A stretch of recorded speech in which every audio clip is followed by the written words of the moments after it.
everyone, this is Alexi. Welcome to Haircut Horrors and Bloopers. These are real stories about people just like you and me. Let's get started with our first story. Ever made a pact with your best friend? What if they came back years later, expecting you to make good on that pact? We were in high school, two inseparable girls with long, flowing hair that we swore we'd never cut. Our hair was practically our identity back then. We made a pact, whoever got married first would have to chop all her hair off.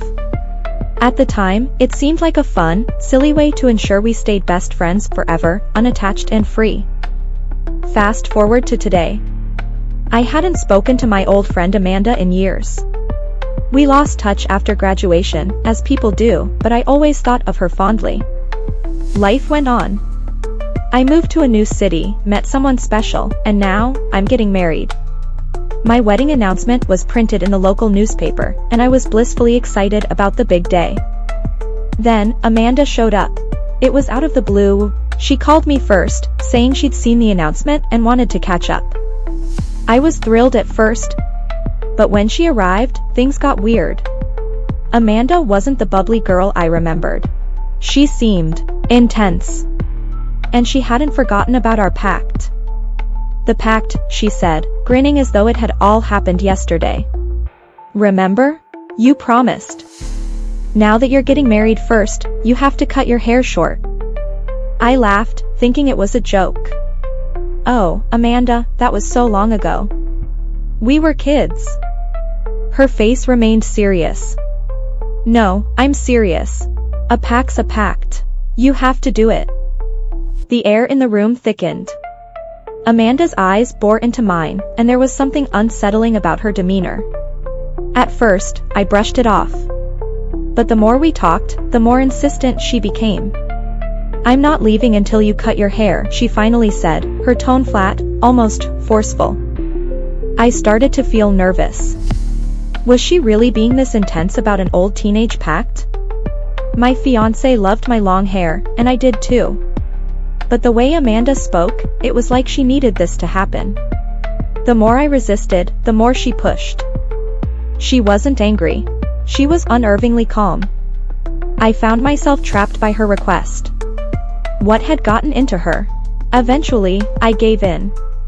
It felt easier than fighting, and, if I'm being honest, I was a little intimidated by how insistent she was.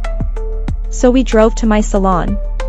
Knowing I was getting married, my hairdresser was confused when I told her to cut it all off, but she obliged.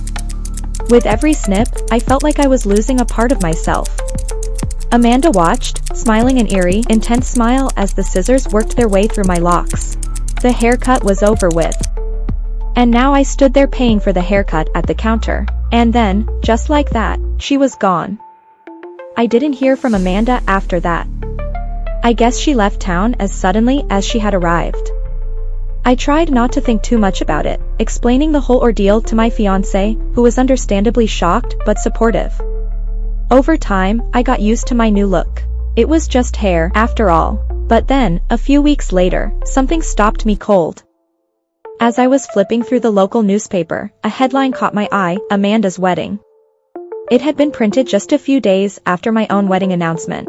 I stared at the picture of her, in her wedding dress, smiling beside her new husband. It hit me all at once, Amanda hadn't forgotten the pact. In fact, she had been living by it, waiting for me to marry first so she wouldn't have to cut her own hair.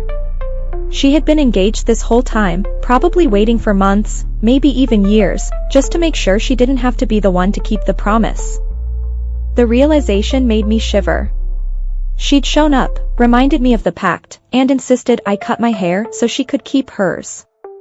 It was all part of her plan. I guess in the end, Amanda held up her end of the deal. But I'm left wondering, what else did she believe in so strongly that she'd wait until the very last moment to act?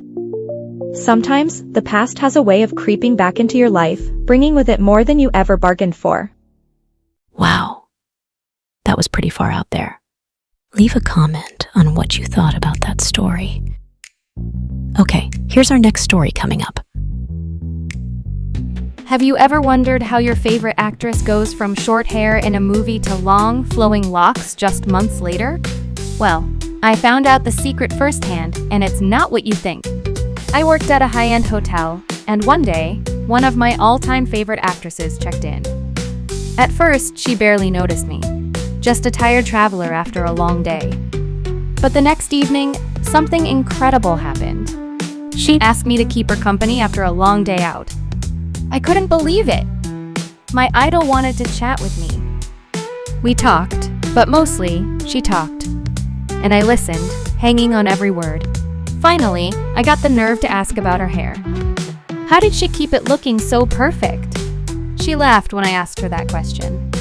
After a few drinks and some more laughter, she reached up, grabbed her hair, and pulled it off. It was a wig. I was stunned. She looked at me and smirked. You didn't think I could keep it looking that good all the time, did you?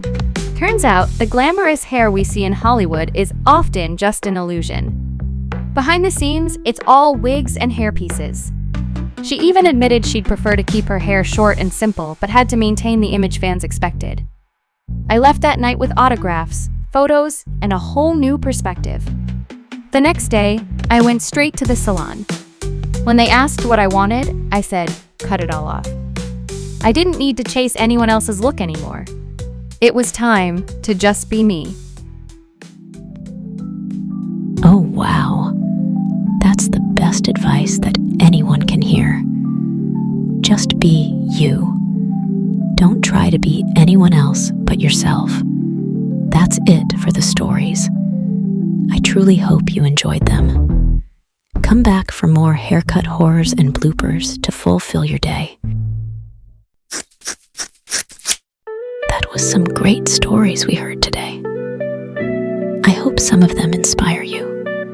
Come back for more haircut horrors and bloopers. More stories. More intense haircutting fun. Thank you. Great news. I'm planning on cranking out a new video every day. Don't forget to subscribe. If you like true horror stories, please check out my other channel, Fear Without End. Please help make this channel grow. Tell your friends to check out these stories. It would be great if you could check out my other stories while waiting on the next ones to come out. See you next time. Leave a like, and don't forget to subscribe to the channel.